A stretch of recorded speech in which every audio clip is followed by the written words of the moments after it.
Hi, everyone. Welcome to Bitch Sesh, the Real Housewives Breakdown Show. I'm Casey Wilson. I'm Danielle Schneider. Hello, Danielle. How are you? I'm great. Yeah? I'm feeling a lot better, Yeah. as you know, and I'll share with our listeners some big news on my end, which is that I am pregnant again. Yay! It's very exciting. Very exciting. You guys are hearing it here first. My dad doesn't know. What? No, he does. But I didn't tell my dad for some time because, as some of our listeners know, he tells everyone everything. Yeah, I feel like with Max, he was like early on, like stumbled a little bit telling people. Stumbled a little. I told him the name. We just told my dad, which I keep doing, like telling things, and he was like sending email blasts, like, it's going to be Max. I'm like, Dad. He told me. I know. Oh, that's right. Yes, he told me. He was like, well, baby Max. And I was like, it's Max? We were just like walking. We were on like a fun run for Thanksgiving, I believe. And he's like, well, baby Max. And I was like, I had no idea this baby's name was going to be Max. I remember your husband came out to me and he was like, I think your dad's sort of telling people your baby name. I was like, so embarrassed. Happy to know it. Just wasn't sure if I was supposed to know it yet. And so it's good to know. I mean, found out from your father, who seemed to be telling willy-nilly. He did not know my name at that point, but he told me Max's name. It's such a shock. It's such a shock. Well, I am pregnant again, and in my second trimester, and I do want to do a little like reverse engineering in terms of just my story about Crystal. Yes, I'd like people to know that was related. It was pregnancy related. We didn't say it at the time because it was first trimester, but know that we are not garbage. Well, we are garbage people, but you know, I'm not just, you're not just getting an innie outie for no reason. This innie outie comes with a cost. Yes, we'll have a baby at the end of this innie outie. Let's hope the baby doesn't become an innie outie. Oh no, God forbid. Oh gosh. Well, I'm so excited, and I was feeling so sick. Yes. For about a month, but now you're on the other side. Not feeling great. So you're not feeling. Yeah. But I was going to tell you yesterday, I was shooting all day in the Pacific Palisades, which is an hour and a half from my house on the east side. And I'm in heels all day. And I know believe me, again, I know being an actress is not on the front lines, much like Erika's son. And we'll get to that. Oh, God. Oh, God. I hope no one's upset I brought him up. No, it's okay. It's okay. Oh, God. Just don't tell Erika. I just said he was on the front lines. I complimented him. Oh. So I'm certainly not trying to be the actress that's like, I have a hard job. No, we know that what we do is shit. We mean nothing. When the post-apocalypse comes, we'll have no use. And I'll be dead first. Oh, yeah, we'll be dead first. And when it comes to like picking teams, like they'll pick doctors, they'll pick builders, they'll pick, the real people of the world. And we will Actors will be just left to die. Littering the hillside and people stepping over us. No, we will be used for perhaps a courtroom jester and nothing else. Or I'll be eaten Lord of the Flies style. And we know that. Yeah. So, I made the mistake. I have low blood sugar issues anyway. Yes, everybody knows. Everyone's aware. You've plagued me my entire life. And for someone who seems quite well fed, I often find myself in the position of not eating. What is your aversion Great to? question. What is your aversion to? A, water. B, food. Don't like it. Love it too much. So sometimes the water I just simply don't like. And again, I know that's hard to hear for people who are suffering and not able to have access to water. And I feel badly for that. But with food, oftentimes I forget, or I do. Yeah. So I'm on set. I'm in heels, and it was like all told like a 14-hour day, which is a long day. Also being pregnant too, and yes, and I'm in heels, standing the entire time, very high heels. Again, I know. On the front lines. Again, being catered to my every whim. Yeah. At multiple times, people were like, Miss Wilson, would you care for some water or snacks? And they were like, no, get that food and water away from me. You knock them out of their hands. Basically. Okay. Basically. So when it was time to drive home, it was pouring down rain. It was an hour and a half drive home. I'm in the car. I called my husband. And I'm like, I'm really, I was like, I haven't eaten. I've got nothing on me. Nothing in the tank. Nothing in the tank. Tank meaning stomach. Nothing in the tank. And I'm like, I'm craving Thai food to a level that was shocking. I mean, I always crave that though. Everyone's always like, what are your pregnancy cravings? I'm like, it's always Thai food. Horrible foods. I called him. I'm like, could you please order me? Because I'm doing the math. I'm like, the food's going to take an hour to get here. I'm going to tell him I'm an hour away. So I lied, was a part of my story. I'm like, I'm an hour away. If you could just order I really wanted to make a sense of urgency. As I'm driving, I'm listening to Richard Simmons' podcast, which we'll get to. Disappointing. Yes. Spoiler alert. We never found Richard. No. Still searching for Richard. Still missing. In his house, but still missing. Can we even get like a grainy photo of him? No, I've seen grainy photos of Bigfoot, of the Loch Ness. Can't get Richard Simmons. I mean, come on. Bottom line, Danielle, I'm counting down the minutes. I'm looking at my GPS. I'm like 24 minutes, 23 minutes, 22 minutes. Like, how am I going to make it? I'm contemplating, do I stop at gas stations? Do I off-road? Yeah. To a place called Simply Salad. Wow. That I thought I could get to. Really? I'm like, no, just make it home and you're going to have a Thai dream. Okay. Now, I hadn't eaten since like 12:30. It's now 8 at night. That's a long Things period are getting of time. squirrely. Yeah. Again, I'm, as usual, putting on an amount that would shock anyone. So I am eating. I get home and, okay, this is so upsetting. The food is downstairs. I bring it up and I have to watch Housewives for tonight. Again, none of these are horrible things. On the front lines. Yeah, on the front lines, ordering Thai food, everything's good. Have to watch Housewives. Guys, I'm doing the work and you can all thank me later. Climb into bed, my king size, California king. Yeah. And first I told my husband, please have them include. And I'd asked him to write it in all caps and Postmates 3 sides of peanut sauce. And I'm like, and I told him they never bring it. So please emphasize that in whichever way you see fit. Okay. And then I wanted chicken pad thai, Danielle. First I sense, I can feel from the bag, there's no peanut sauce. Oh no. Then David and I watch in slow motion as I pull out the thing. April's covering her mouth because she's my assistant and she's really, I'm a monster. And I know that. We see little shrimps in that. Okay, no, I don't eat fish. Now, when I see those little curled up scrimps in the pad thai, I start weeping. I go, weeping hysterically. My hands are shaking. My husband, he is the kindest man in the world. He said he was terrified. He said he felt pure terror. He's never felt so.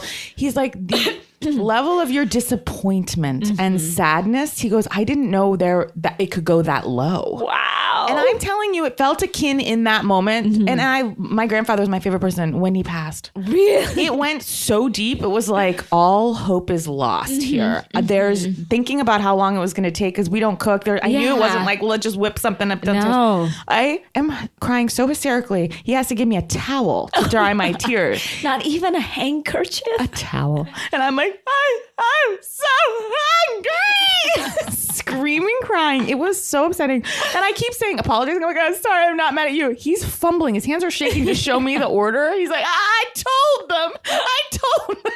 I'm a monster. But let me ask you this. Yeah.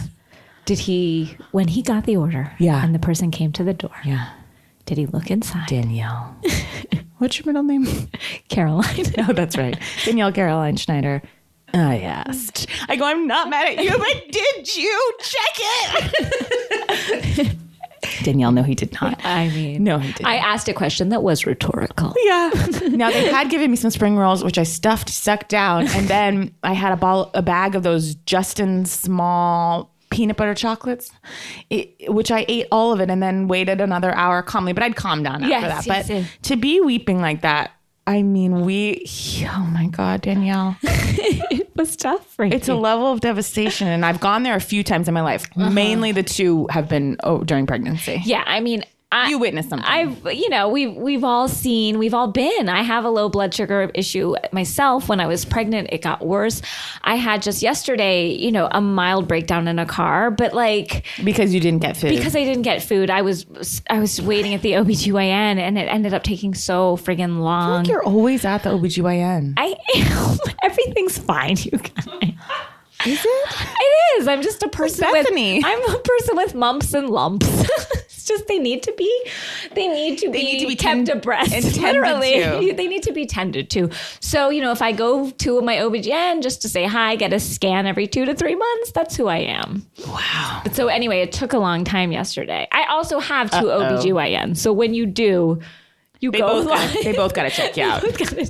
Get in and out of there. Did they both sign off? Well, I haven't been to the other one, but this one signed off and everything's A-okay. Okay. But But yeah, so I was in there a long time. So I had like a minor meltdown in the car yesterday just because I was in traffic and couldn't get back to Studio City. And so ended up just eating a bag of really fiery peanuts, which is not what you need to be doing. Now, LA, again, we live in Los Angeles. I know my life is very easy. It's a hard place to get to food. Yes. Especially like if you're trying to be like, I don't just want a burger at this moment. Yeah. Like getting a healthy meal on the go in a rush in your car just feels difficult sometimes. Again. Relative. Again, we are on the front lines. Again, I have a woman that prepares food and drops it off. Okay. Wow, Danielle. Now, you said that something else happened to you last night. Yeah, guys. I am not pregnant, so I have no excuse, but I'm feeling a little sore today because...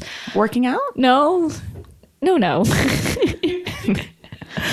I was feeling a bit constipated, Oh, God. so you have no right to say, oh, God. I know, I'm no like, right how disgusting. How dare you? You guys, she just rolled her fucking eyes at me. How dare you? Like, let's have some class. How dare you? Go ahead. And so I was a little constipated, again, because I probably didn't drink or eat because of the whole OBGYN experience earlier in the day. And tried to, shit. And literally, I felt like broke a rib. God. Oh.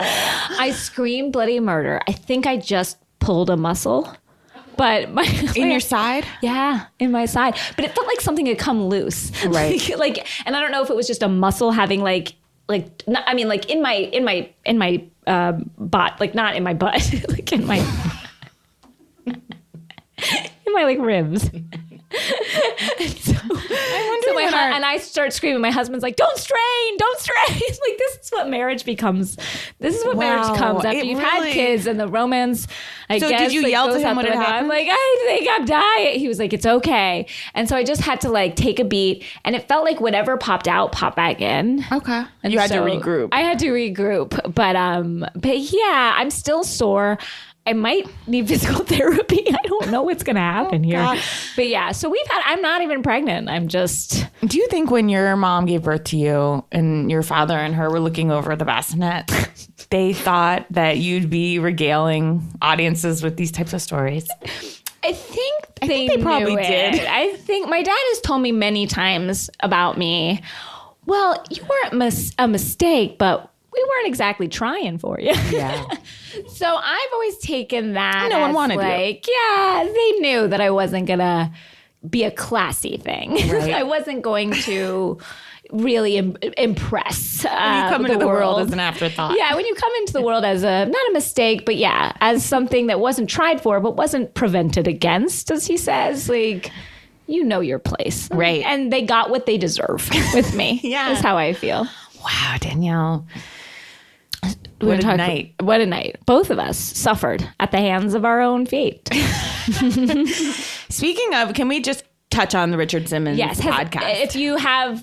there's no spoilers. I want to say spoiler alert, but there are no spoilers. I wish that I could say to you guys, everybody catch up, because Richard graces us with his... He doesn't. Mm-mm. We never really find out anything. I think it was more, in the end, a journey for Dan than a journey about Richard. I'm going to say something about Dan right now. He's a friend of mine, and I love him. And I think he's great, and he's obviously such a nice guy, and he's done a great job with the podcast. My pet peeve with documentaries and things like that is when the documentarian kind of makes the project about them. And I did feel like that happened with this, but I also don't think he had anywhere to go because he never got to Richard. Yeah, he's not coming out. So it was like... You know who else did that in his documentary? Maybe you saw Whitney from Southern Charms documentary about... I've read the reviews. They don't treat him well. Who is the... On Halston. On Halston. Okay. No, I have Literally, it opens up and it's on Whitney. He's like, I'm Whitney, whatever his last name is. He's like, and this is my journey through Halston. And he's like, I grew up and it's like, this is not about... You are nothing. I know. People want to know about Halston, not you. But... I just felt like it was disappointing, and especially since Dan had, if I may, written you and said, wait till the last episode. It's a doozy. So I was seeing the time tick down, and I'm like, Richard's going to call in. Richard's going to say, Dan, I'm great. Yes. It's so hard because on the one hand, I kind of agreed with everyone that Richard deserves his privacy, and a police officer apparently spent time with him. He said he looked in shape. because that was my theory. That Richard, you had a theory that the reason he is shunned from the world is because he has gained all that weight back. And according to didn't want to let people down. And I was like, yes, that's it. Oh my God, you've opened this case up. And turns out, not the case. He is fit as a fiddle. And apparently they're saying not the housekeeper, just made this decision to retreat.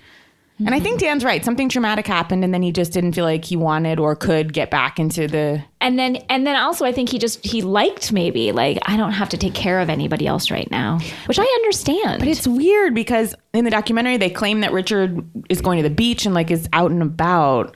But no one has seen him. It is one thing to retreat from life, but I can't picture that he's, like, doing errands and living life. Someone would have seen him, right? Yeah, I would think. He's not someone you miss unless he... But maybe he isn't wearing a disguise or something. Yeah. So anyway, again, in a world where we have... documentaries, and even I think it's hard to make a documentary a mystery, if you will, and not sort of solve the mystery. It's just hard. It's hard. Well, Matt McConkey and we were on a text chain together with you, and he said, it's the lost of podcast endings in the age of Robert Durst. You can't give us a mystery and not solve it. And it's tough. And you wrote, give me burping confessions or give me nothing. It's just the truth in today's age. Yeah, in today's age. So it's hard. I thought he did a good job. But, again, the mystery was never solved, I guess, or it is, but just in a way that didn't feel dramatic. So that was tough. Yeah.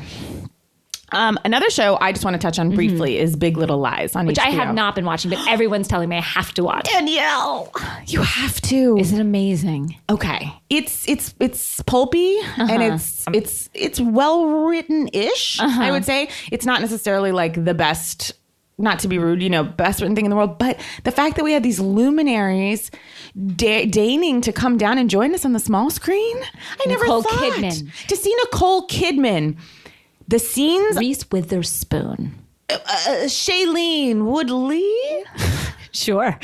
That's how it's said. And you got on me for Moschino. Okay, I know. You know what? I want to say to our listeners, God bless you all. It's like, if we make a mistake, we will hear about it. People, oh, yeah. No one lets us get away with nothing. I mean, it's not... People aren't even writing, like, love the podcast. They're just like, you fucking idiot. Danielle was right. Or they're like... Which I appreciate. Matthew Reese is Welsh, you fucking moron. Oh, that was... And by the way, tough. That's the subtext behind all of them. They're always just, like, written with, like, a nice, happy face. That's how we're taking them. Not how you're writing. But I'll get like 300 of those. Not one mention of just like, we enjoy this free podcast. Yes. No, people. I'm like, guys, I know I made a mistake. So we're gonna make a lot more. So buckle in. Oh, so many more. So Shailene Woodley, is that what you said? Sure. Woodward? Sure. She's an odd bird. I saw her on David Letterman, and she's a urban forager. Yeah, she'll eat out of your garbage. She's fine. Yeah, she'll like make her own medicinal capsules down by the river. Yeah, like she'll just like find a piece of burlap on the street and be like, clothes. Like she's like, God bless her. She's great in this. Great. Like she doesn't need a lot. She's not high maintenance. Nicole. Low blood sugar ain't gonna take her down. Honestly, she's a doomsday prepper, and I'm gonna find her because I won't be able to find her because I'm legally blind without my contacts, and so if there's the end of the world, my disposable one days will be you're fucked. I'll be dead. But Laura Dern is also in it, who is I love her. Honestly, I believe Nicole Kidman and Laura Dern to be the greatest we have living. More than Cate Blanchett. Oh, well, she's up there too, but of course. Yeah, no, I believe they are. They take the crown from Meryl. Like, not take the crown, but they share the crown. They're two of the greatest we have. Nicole Kidman doing scenes with this therapist and these, I don't want to say hot sex scenes with Alexander Skarsgård because there is abuse involved. But he's a good looking man. And I don't like his character. But. No, again, Alexander Skarsgård is not abusing. The character is. So Alexander Skarsgård. He's clean in my book. I can watch him do anything. I love that Reese Witherspoon produced this, and then I don't know how she pulled this off. She's like, Nicole, you'll be doing all the sex scenes. I won't be doing one. Really? And Nicole is bearing everything multiple times an episode, and Reese like started to have sex once, didn't get her clothes off, and like her daughter walked in. I was like, Reese is playing it just how she wants. I feel like she's a real Southern uptight girl, and she's not going to be seen nude anytime soon. Reese? You're definitely not going to see it. Yeah. No. But it's so good. I cannot wait. I got to get on it. It's really good. I mean, they look at the ocean a lot. I'm fine with that. And a lot of the scenes are the same. But again, it's interesting. It's good. I'm fine with it. Yeah, you got to watch it. Okay, I'm in. A lot of news, Danielle. In the housewives world, it's like things exploded this week, literally. And what I'm talking about is Kim D's car. I love how we're laughing. Two men died. I'm laughing at my amazing segue. And I'm sure the mothers of those victims would appreciate that joke. Yeah, again, can I say 2 people died? It's not okay. But the fact that it happened in Kim D's car, and then Kim D's public statement was, "Don't worry, everybody. I'm fine. My friends and family, thank you." It was like, no one is worried about you, Kim D. We know you're fine. Kim, 2 bodies were found burned unrecognizable in the trunk of your car. Like, we expected this. Yes. Like, this, it's not shocking to anybody. And like, she's like, my son and I were not involved. It's like, yes, you were. Absolutely were. Yeah. In some way, there's a connection. So just... Yeah. So that was, it tracked in the sense that I was like, when I heard it, I was like, oh my God. And then I was like, yeah. It's crazy because something like, I do love how the housewives, all the cities are true to their nature. Like, that's not happening in Orange County. No, that's not happening in Atlanta. And I noticed in Miami, Alexia, do you remember her, Alexis? Kind of, again, I was in and out of Miami. I'm hazy on them. They all look like one They all did. melting face. They really did. Melting wax. I know. They truly were melting in the hot Miami sun. And that's just... They all look like Mama... So many mamas. I want to say Mama Joyce. It's not Mama Joyce. P.S. Old Lady Gang is open, but I hear just to friends and family. What? I heard it's like a soft opening. Oh, God. I don't know. But no, what about Alexia? Sorry, we digress. Well, tough segue. Her husband passed as well. Okay. And... Guys, we're not laughing. We're laughing at our uncomfortability. Yes. Her husband passed, and apparently her stepsons are suing, or she's suing them because they came and took like all of his cars, and they're trying to sue her for her house. And, you know, as someone with step parents, you know, I see that. Yes. Yeah. You know, I'm sure they're like, hands off. Coming for what's theirs. Yeah, and she's like, this is an outrage. Yeah. They're trying to take their father's money back. It's like, yeah, it's their father. Yeah, they are. Yeah. So that was that was tough. Sorry, I didn't want to say explosive again. Then someone sent me this news. Our friend Jess, who's been on the podcast, sent me this very important news that Matt Jordan said that Peter Thomas and Todd said that tried to convince Matt to get money out of Kenya. Like you're her storyline, they said to him. So you better get on this. Like trying to get like he deserves some of her salary. And someone actually tweeted us and said like we're, I guess they felt like not feminist because we always make fun of men who are taking money from these women. And I say, yeah. Go get a job, guys. Yeah, go get a job. I'm not saying that the women shouldn't have jobs too. I'm saying everybody get a job. Everybody get a job. No, and that's everybody. I'm talking to anyone listening to this. Get a job. As someone who works, your job is taking care of children. That is a job. And sometimes your job is driving to the Pacific Palisades, being catered to, and driving home to Thai food. Yes, that is a job. But I feel like with Matt, are they wanting money for him being on the show, or just from the producers or from Kenya? That was not clear, unclear. But he wanted money, and to both I say no. You don't get money. You are not a cast member. You are part of her storyline. If she wants to throw you some bones, sure. But you don't deserve it. I don't know that his business is going to be booming Matt's after this. What is his business? Trainer. That's right. Trainer. I can help you punch out a car garage window. Yeah. Anytime. I'll train you to do that. And the final news story we had was about Yolanda. Now, this was shocking. Yolanda apparently has... signs on to coach reality show model moms. I thought she was done with reality TV. From all of her inspirational postings on Instagram, I thought she was fine just like picking apples and being... smelling the flowers people gave her. Yes, and like being Gigi and Anwar and Bella's like biggest fan. And although they should try to get Rinna for that too. Oh yeah, that would be good. Yeah. That would be great. Yeah. Oh, and Sheree. I mean, there's a lot of model moms out there. A lot of model moms. And we're stretching the definition, but sure. Do you think Sheree was in charge of her son's thing that we watched last week? He was modeling. He was just modeling his penis. And it looked fantastic. I thought it was well produced. Yeah, well produced, well lit. Mm-hmm. Everyone played their parts great. Fabulously. Yeah. And finally, Erika Jayne was on Dancing with the Stars this week. We did not see it. But that's just news that we wanted to cover. We wanted everyone to know we know she's on Dancing with the Stars. Guys, that's the news. That's the We're news. not being paid for this, guys. No, not at all. So, don't check our sources. We're busy. I also just want to take an informal poll of everyone, which is that I just don't know if I can watch Potomac this year. I don't think I can. I'm not excited by the previews. Last season was a snooze. And I watched the preview last night to say okay, are they jazzing it up? Yeah. It was really just like the same preview as last year. It was like, people want to live in 90210. We want to live in like 24692. I'm like, what? That's like, so good many luck numbers. getting that zip code off the ground. No, I was just like, ugh. So nothing I don't know. excited me. Again, the same with Miami. I was just like, the way I was not interested in Miami is kind of the way I'm just not and interested DC. And DC. Well, no, I went in and out with DC. I was kind of interested in DC. I was interested in the Salahis, but no one else. Yeah, no, I hear you. I just don't know. We're definitely going to cover Southern Charm. Oh, I cannot wait. That's April. That's coming up. I don't know. I just want to hear from everyone. Yeah, curious what everyone thinks about Potomac. I'm sure. Tell us. And I heard they're filming Jersey again, and I'm like, I don't know if I can do that one, which is starting to feel like, should I be doing this podcast? You can't live without it. I know I can. Okay, one last thing. Okay. So I listen to a ton of podcasts. Yes. As you know, it's an obsessive. Yes.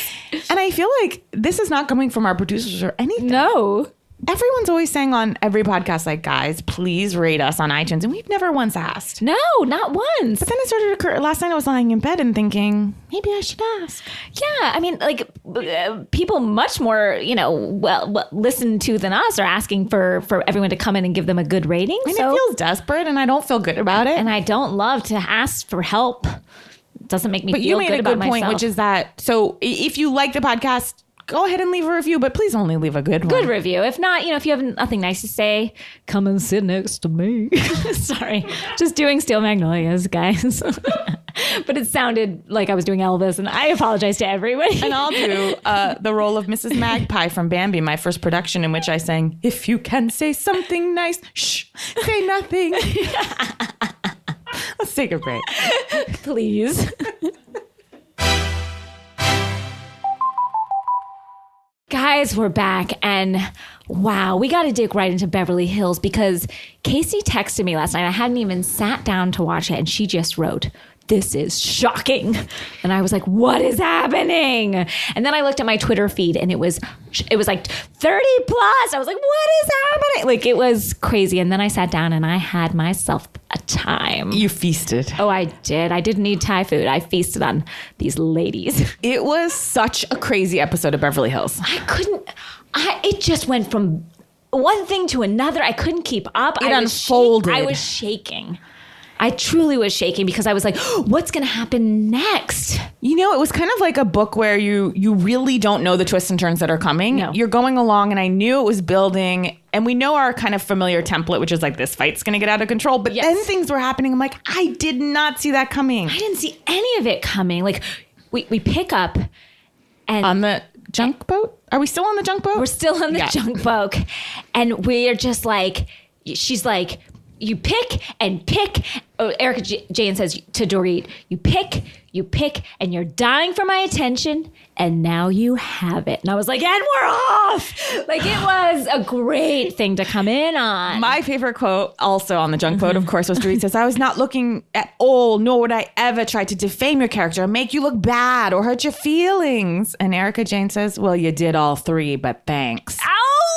You did all three, but thanks. I mean, I got where she was coming from, because she was like, you put me out there as someone who's trying to flash your husband. You and your husband had a great time talking about with everybody how I was trying to like, come on, like how I was putting my shit out there.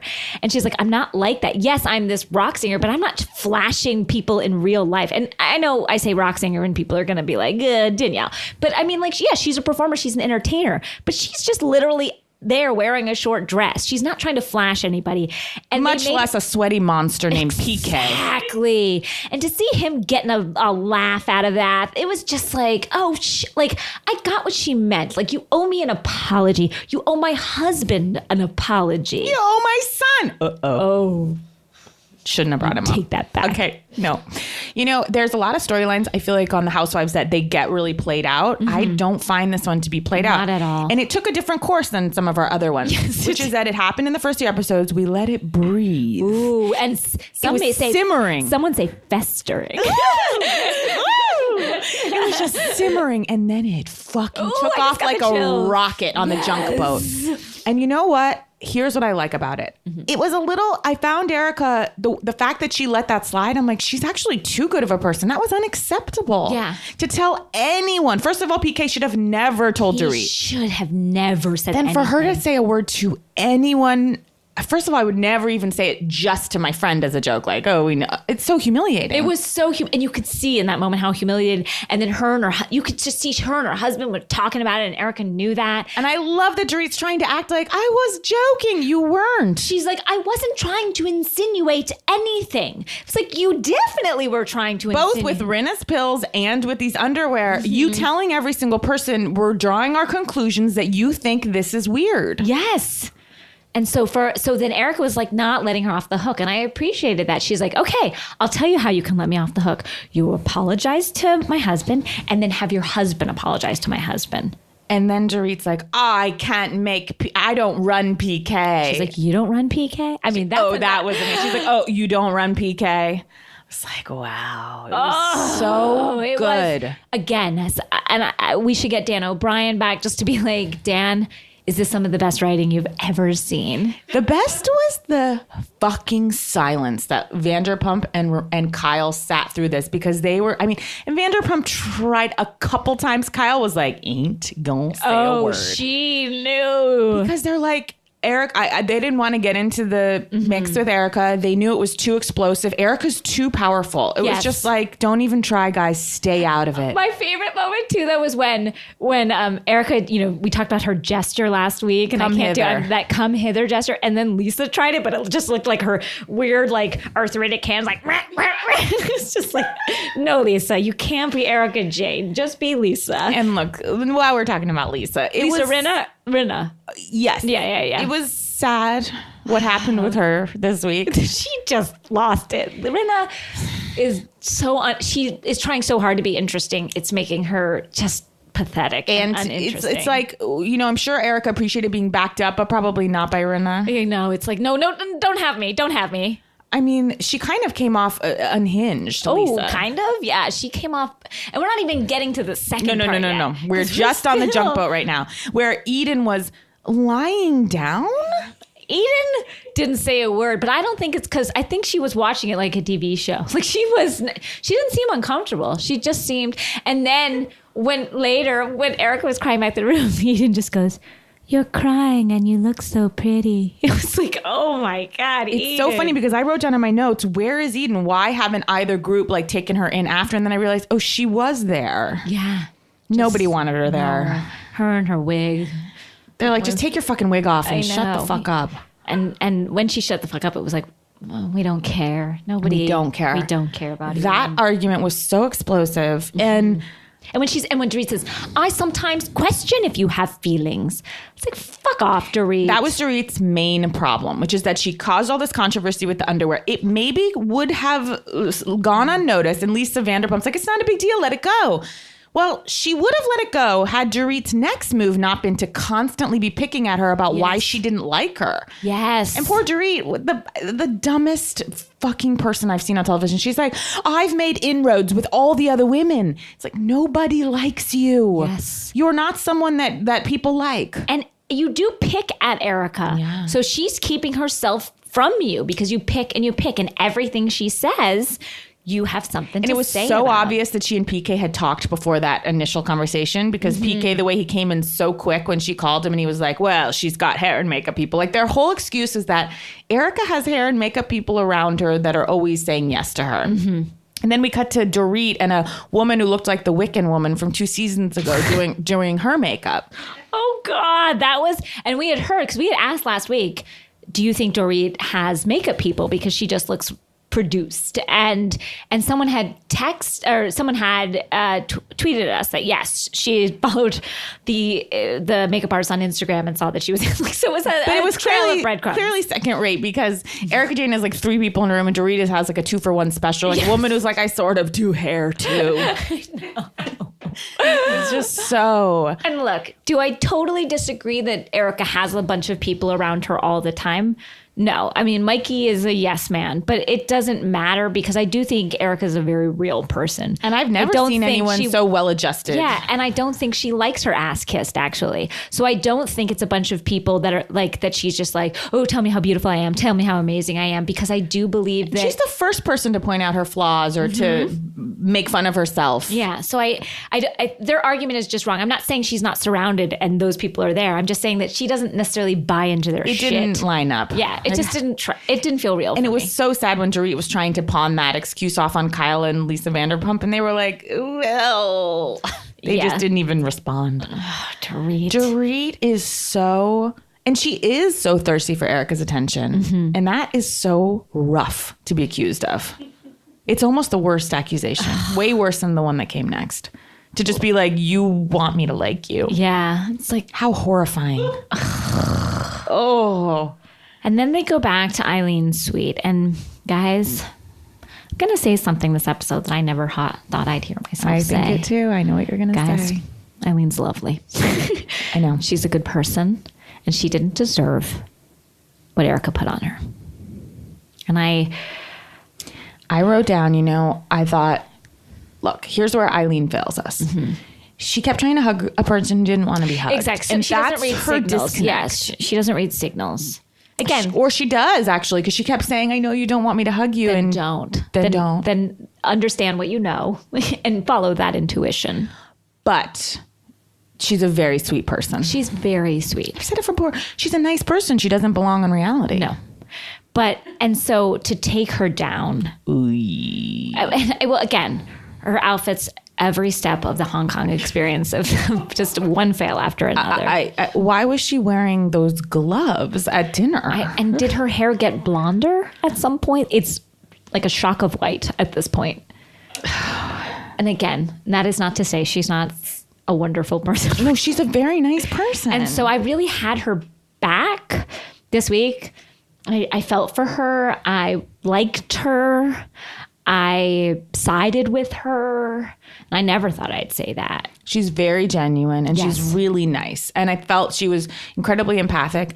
And there is, who else? I'm going to come out and say it. I thought it was a nice color on a bit was Lisa Vanderpump going up to Erika, because I felt it's one of those things where when you do see someone who's not always crying, never cries wolf and is genuinely upset. And when Erika was crying after the first time. Yes. When she was upset about Dorit, I felt for her. It's like, those fights are upsetting to have. And that just shows of course she has emotions. Yes. It's upsetting to be in that kind of fight. She wasn't like, yeah, I told her and that's that. No, she's crying. Who never said she has emotion? Just because she's not a screaming maniac like I am myself. And I say that with love towards myself, but she's just a cooler of a customer. But to say she doesn't have emotions is just bullshit. And it goes to show how beloved she is, that even Lisa Vanderpump, who supposedly has brought Dorit in and is on her side, is cares for her. Because it was unsettling and upsetting to see Erika upset. Also, I felt like, this is when Dorit said she's calls PK.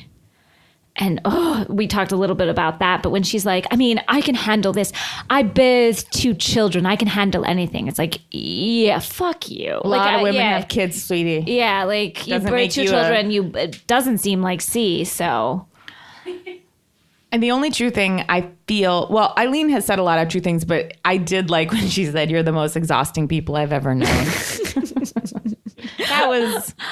I liked and then that. when PK said, you just ignore all this. You're here to support Lisa. I'm like, support Lisa's what? Talking in front of a green screen? Looking over her shoulder at a computer for 4 I minutes? was like, what is Lisa here to do? Oh, I wrote down that quote too. Sorry. Dorit said, I birthed both our children. And then she adds, nothing I can't handle in these parts. What the fuck is your voice in these parts? I don't know. I really would love to see PK and Dorit go up in flames. Truly, their bodies burn. I would. They're the worst. I feel such anger towards them. They're monsters. Both of them, monster people. Yeah. He's a pig person. He looks like a pig. Like just a pink pig. I think I've said this many times, but I prefer John the dry cleaner to PK. Oh, any day. I find I'm attracted to John the dry cleaner when you put PK there. I'm like, God, at least John has like warmness. What a catch. Right? Yeah. He's warm.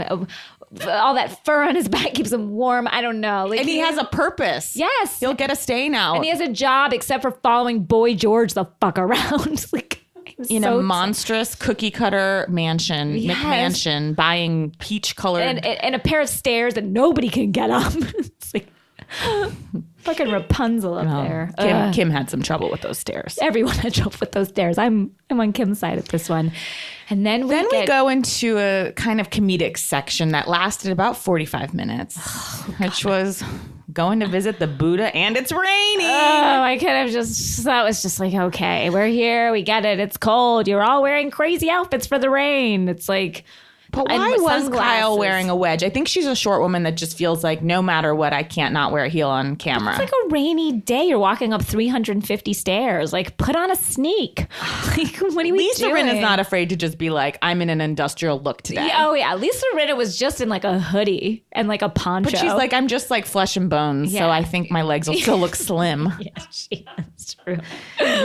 Oh, it was just so... And then Lisa Vanderpump in those high shoes. Now I'm going to say something this might be controversial. Okay. I love animals. Yes, you do. You called for the death of Kingsley, but you do love animals. Has Kingsley passed? I think he passed a while ago. Okay.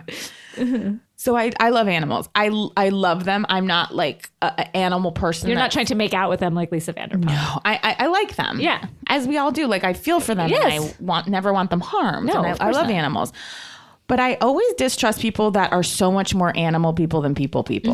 To see, it's one thing if you just don't have a specific type of warmth in life, but to see Lisa Vanderpump, the type of warmth she clearly has within her, exhibited to an ox that she sees milling about a pavilion, that she doesn't show a human. There's something weird about that to me. Yes. And another question.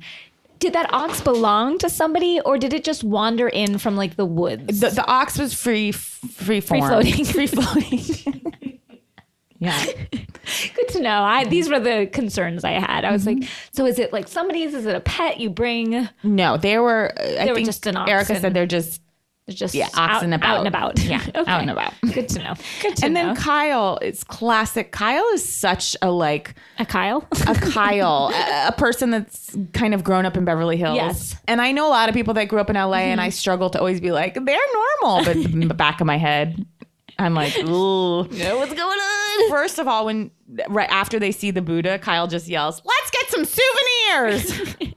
And then when Kyle's FaceTiming Maurizio, have a little respect. You're kind of in this holy place and watching Maurizio, watching Portia like shave or... There was another moment where it was like, what's happening? Or I think she was cutting his brushing his eyebrows. David was saying about Kyle...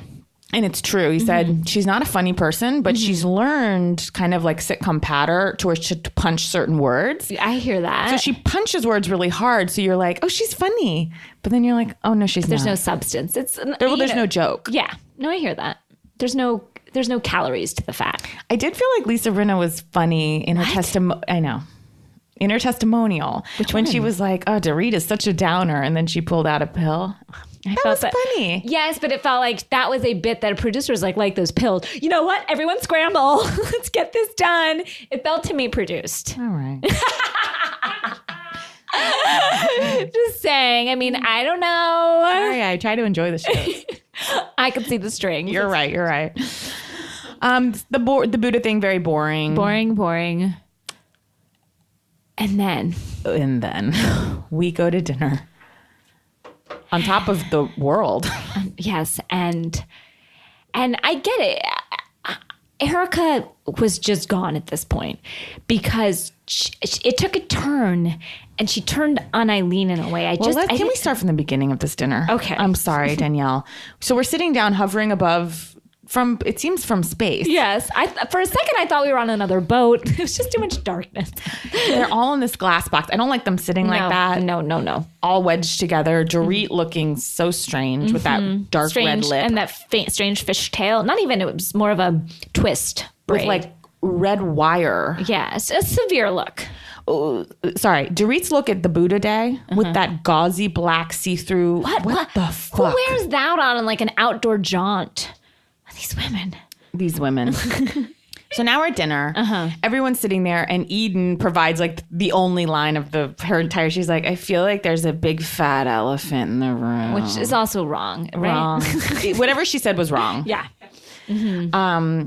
And then, I guess there's nothing more. We could go back to right where you were saying, but then they're like, can we all just like, she's apologizing. She's realizing like it's time. Basically, Eileen was like, I understand you're hurt. She is apologizing. Well, it's not like but first she said, can you, has she offered an apology? Lisa Rinna gets in there. Right, yeah. And you kind of think after a fight, maybe by the next day, people have softened. Yeah. Erika was coming in even stronger. She was angry. She's like, no, she has not apologized to me yet. And that's when we kind of learned that part of Erika's issue with what happened with Pantygate, which is so upsetting that they named it that. It's so stupid. Don't agree with that name. But she said part of her issue, and I really did begin to get the scope of it, is like, you not only just embarrass me as a person by kind of insinuating I'm a slut, but also like I have to explain that to my husband. And that also felt like, in one sense, it felt dark. It was like, well, he knows you. Like, you shouldn't have to explain anything. And so I was like, oh, is that this view into their relationship?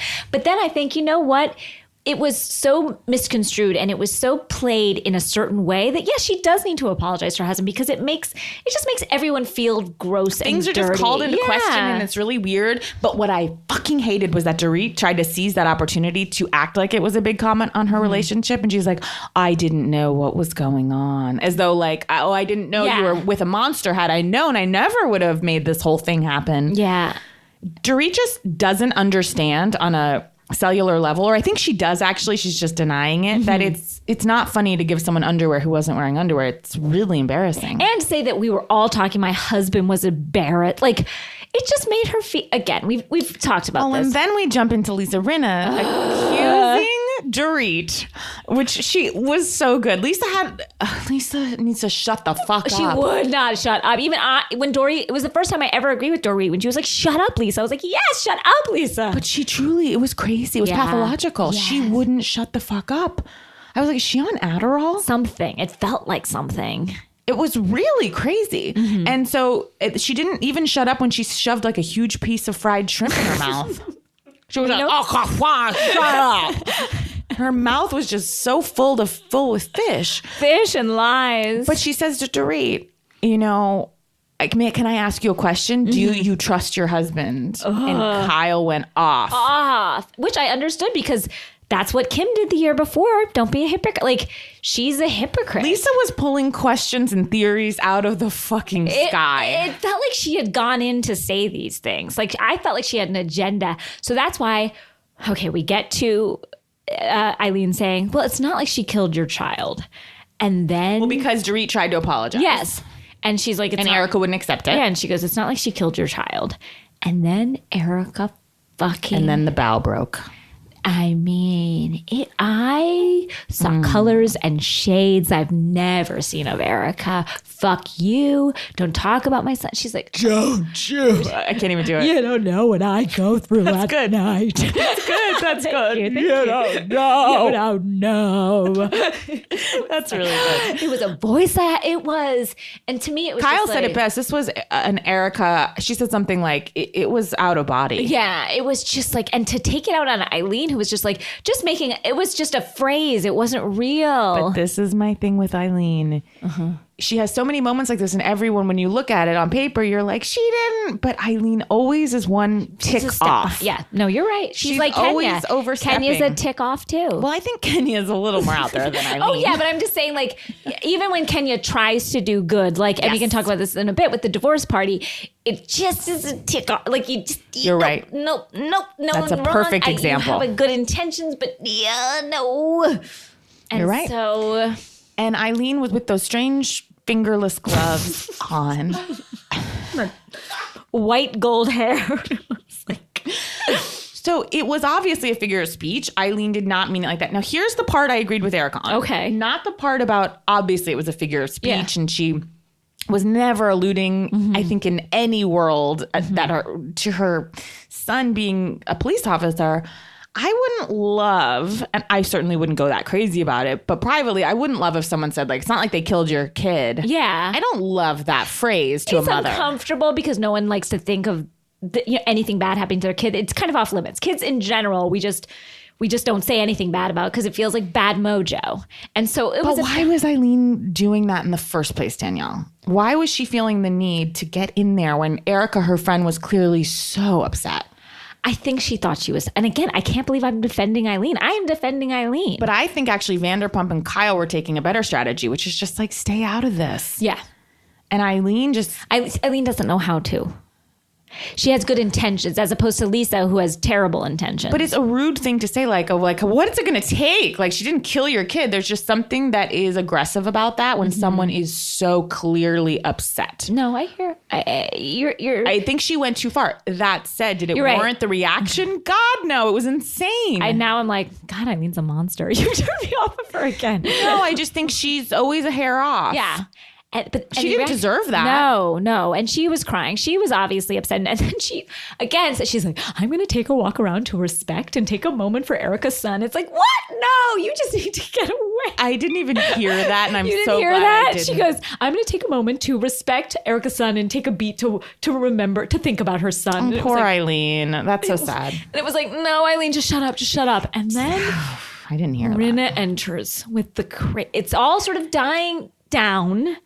And then Rinna plants the weirdest. Well, I think we're going to, because she goes, let's change the subject. So I'm thinking we're going to lighten this up. Yes, me too. And Dorit even says, thank you. Thank you. She's like, she's like, all right, thank you. If I've never thought, I'd be happy to hear your voice or something like that. And then Lisa does shift the subject, indeed. Were you all doing cocaine that night? You went to go off while I was at your dinner party. It was like, what? When she was alone with that Elliot, whatever, pale-faced strange elder. It's like, what? Now, when they did flash to the table, I did think they were all up doing it. They absolutely were. It's because it was said. So how can I not think that? And they absolutely were. Like, 6 people don't go to the bathroom at the same time. Maybe they were smoking a joint. Yeah, something was happening. But it took a real turn. Lisa's just not savvy. If she thought that, she should have planted it with Eileen at some point, like midway through. Like, it was really weird. They left me at the table for a long time. Something. Just be a good writer. Plant it so that when you really come up, it doesn't lay down the hammer, it's not out of left field, because it made her seem truly psychologically off. If we didn't think she was off before, this just took it to a new kind of like, wait, what? Like, I'm so exhausted from everything else, and now there's another turn? Another accusation from something we're struggling to remember that I feel like the editors were like, can we find that footage? Go look through the garbage. Look through the garbage. I think I threw that footage out. Like, there's someone in a trash bin. They see Shailene Woodley there trying to find her fucking dinner. Just like, gotta find this footage of Elliot Mintz. Shailene's eating the footage. Ow, my rib hurts from when I tried to poop. Oh my God. Oh wow, we really laugh at ourselves. Really cracking ourselves up, guys. Oh man, what an episode! What a life! What an episode! And it seems like we're just gonna continue from here. I think at the beginning of the season, one of us, probably Casey, said they got nothing. And they had this season. No, I think that was New York. You said they got nothing. Yeah, Danielle. Sorry, I didn't mean to accuse you. Come on. But wow. And then I am excited that in upcoming episodes we saw there's another costume party that I can't even pin. I can't even put my finger on what costumes they're all in. But I just saw Eden in like a chain link hat. I applaud. I'm going to say it's like Arabian Nights, but who knows? Who knows what these ladies have for us? One more thing. Yeah. The only thing I want to say, and you know how much I love Erika, and I think she even said on Watch What Happens Live, she overreacted. Like, I think it just touched off something in her, and and I think her and Eileen seem to be fine. But I do feel like she's like, don't go there with my son, and Kyle's like, don't go there with husbands. Guys, don't be on a reality show. Yeah, you go there. You just will. It's going to happen. Like, don't. And I think Erika has been above the fray at this point. And it's seeping in a little more than I think she thought she would let it. It is kind of one of those things where you hold so much back, and then when the floodgates open, it was pretty shocking. Can't wait to see more. I'd love to see us go even lower. We'll take a break and come back with Atlanta. Whew. Woo! Beverly Hills to Atlanta. Now, Atlanta, another great week. I think. I loved it. I got a little bored in the middle. Yes, of course. I mean, because I'm only human. There's only so much footage. But we started off with a bang with Phaedra's tennis outfit. A combo of colors and cutouts. and not a player in the bunch of those two. No. Just swinging willy-nilly. And it was upsetting because I felt like we opened with this kind of fun scene between Kenya and Phaedra. And I know Phaedra and Portia are really like the pals in the group, but I've been liking this friendship between Phaedra and Kenya. It feels a little bit like Sonia and Vicky. No. Oh, God. What? What? Crossing worlds. I'm like, and you time know, zones like and Luann and Gina Kehoe. Wait, what? All these women are swimming in our heads. And then when they're talking about like, oh, you can attract some women of your tennis group, and Phaedra says, ooh, I like my sushi on a plate that don't walk away. Just like, Phaedra. Oh God, I love those little comments. I mean, I could see a book of those. I could literally have a book of those. Yeah, we should make a little like flip book of Phaedra-isms. Lord, lift me up in prayer. And then we'll be sued, by that strange. That's by her. Yeah, by meaning her? That strange lawyer representing herself. Oh, and then Sheree reading her book, like sort of editing her book, gave me a laugh. I was like, Sheree's got more going on in the literary sector than I do. I know, definitely. I do believe that she wrote that book. Do I believe it? Again, we read passages from it. Michael Rappaport, was kind enough to read some of it for us. I feel like the editor was so sweet. She's like, well, I hope the Hawaii is conducive to reading. And what she didn't say was like, because there's a lot of edit. There's a lot of work. We got to dig in. Beautiful scene between Cynthia and Peter. Yeah. Cynthia presents him with a present. I found it odd that Cynthia's wrapping presents with her own belt. But it felt very Cynthia. It felt very on brand to me. He like pulls off a ribbon. She's like, oh, that's my belt. She's like, let me grab that. Let me take that back. What's happening? The wrapping paper is my skirt. Sorry.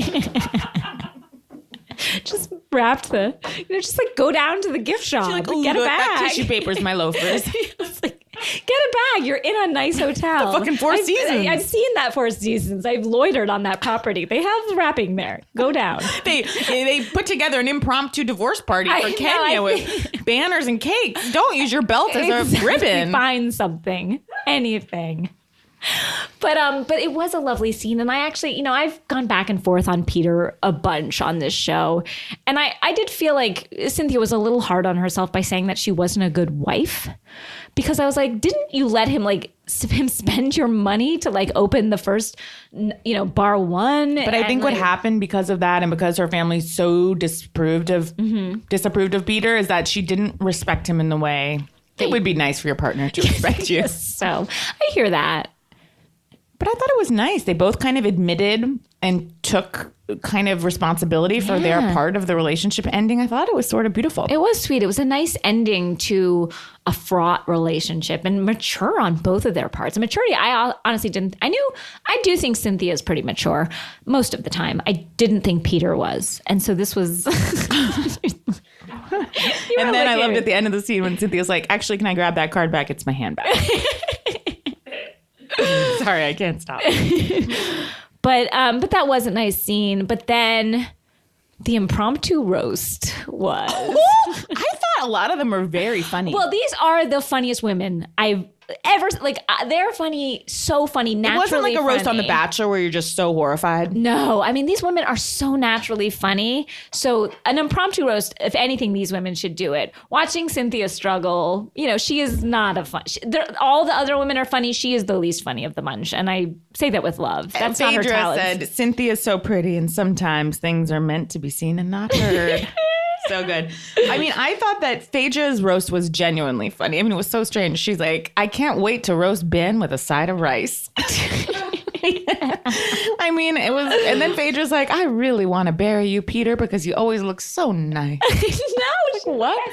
Even Portia, again, dumb as rocks sometimes, but she's so funny. She said some really funny stuff.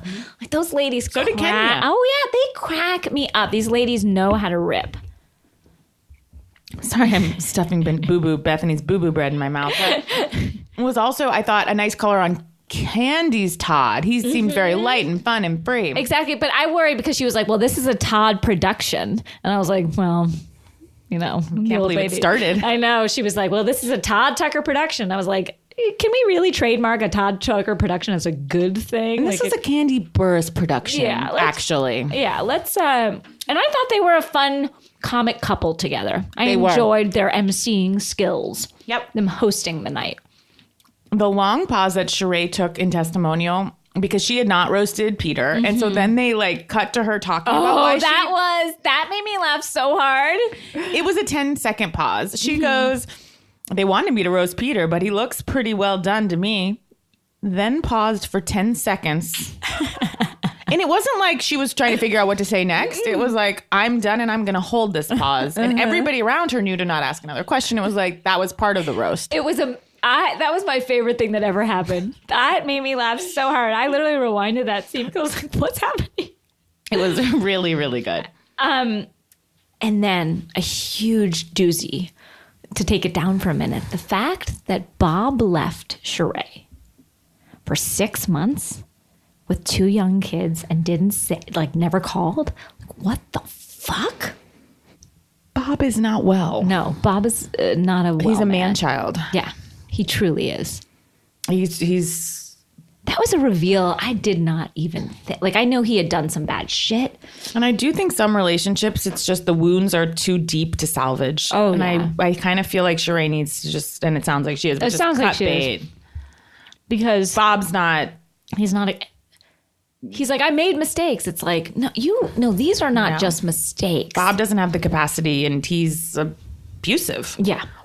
And so, but that was just watching Sheree in this true pain, but obviously coming to something with it. It feels like I'm still not afraid to have a laugh. In the next scene, put on lipstick and was playing Kiss the Penis. Yeah. So she was on her journey. Yeah, she's on her journey. She seemed to be on an upswing. Yeah. Now, can we talk about the divorce party? It was a aloha party. A hello and goodbye party. The most ill-conceived. People in Hawaii, they've spent a lot of nights in the room. Yeah. Go outside. Are they not allowed off campus? I don't know. Go outside. I think we just saw him in a speedboat and that was that. I mean, for someone, Kenya's thrown Cynthia a lot of parties. Yeah. A vaginal rejuvenation day or divorce party.